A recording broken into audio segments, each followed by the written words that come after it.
Mr. President, Senator from Kentucky. I ask unanimous consent that the intern Sean Pivovar be allowed access to the floor for today. Without objection. I ask unanimous consent that I be allowed to complete my remarks. Without objection. Mr. President, Senator Udall and I are pleased to present a bipartisan amendment that will finally end America's longest war. Our amendment will finally and completely end the war in Afghanistan. Over 4,000 Americans have died in Afghanistan, and over 20,000 have been wounded. It's time to bring our soldiers home. I supported going into Afghanistan originally. Had I been in Congress at that time, I would have voted in favor. But the people that attacked us on 9/11 have all been killed or captured. Most of the people fighting us today are their successors or children or the children of their children. In fact, we now have soldiers who were born after 9/11 serving in Afghanistan. The cycle shows no sign of ending. The war shows no sign of ending. It is not sustainable to keep fighting in Afghanistan generation after generation. We've been fighting in Afghanistan for so long that our youngest soldiers fighting there weren't even born at the time. We have spent about $1 trillion to establish an Afghan government, a government that is rife with corruption and dysfunction. We've spent more to rebuild Afghanistan than the Marshall Plan to rebuild Europe after World War II. We've built infrastructure in Afghanistan and then watched it deteriorate and watched the Afghans be unable to even maintain the infrastructure we built for them, and they ask us for more money to maintain the infrastructure. Meanwhile, our roads and our bridges crumble here at home as we rebuild the infrastructure in Afghanistan. One example, several years ago, we reportedly hired a local security consultant to help secure the roads at a cost of $1 million per year.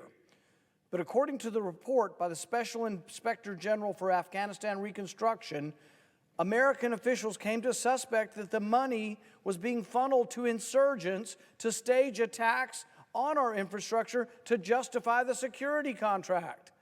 So our money was going to a guy who was paying insurgents to pretend to attack him so he could provide security for their infrastructure. It's crazy. We spent $43 million on a natural gas station. Guess how many vehicles in Afghanistan run on natural gas? 0. The gas station, you can't even find it. My staff went there to see if the money had been spent.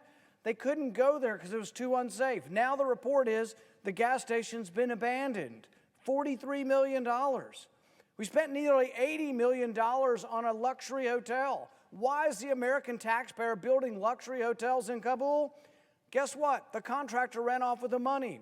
It's a skeleton, and Taliban now are said to climb up into the structure and shoot down at our embassy. What kind of foolhardy nature of government is it that we continue to stay there? These are just a few of the many examples that have had us spending more than we spent in Europe on the Marshall Plan. So we continue to pour good money after bad into Afghanistan, hoping that the outcome will somehow change, hoping that maybe the first 20 years will produce better results than the last 20 years did.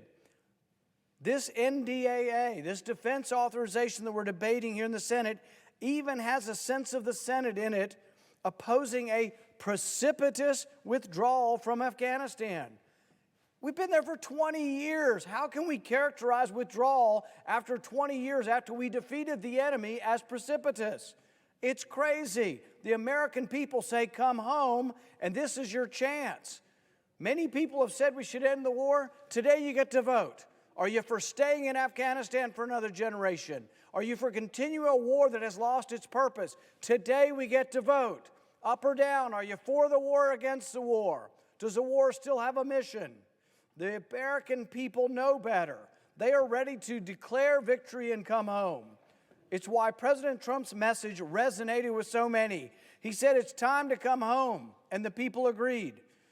Not only is it time to end the war and focus on our needs at home, but it's time to reward those who fought the battle.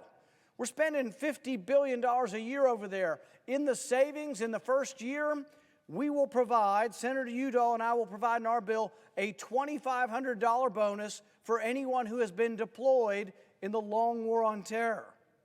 That's a pretty good bonus, and our soldiers deserve it, but they also deserve to come home because there's no military mission left. Instead of spending another $50 billion in Afghanistan next year, let's give some of that money to our soldiers who fought the war, and let's begin saving some money from the massive deficit that we face here at home. This is the Senate's chance to show that it's time to declare victory. It's time to come home. I urge support for my amendment, and I also remind senators, this is your chance to vote to end a war. Thank you, Mr. President. Mr. President.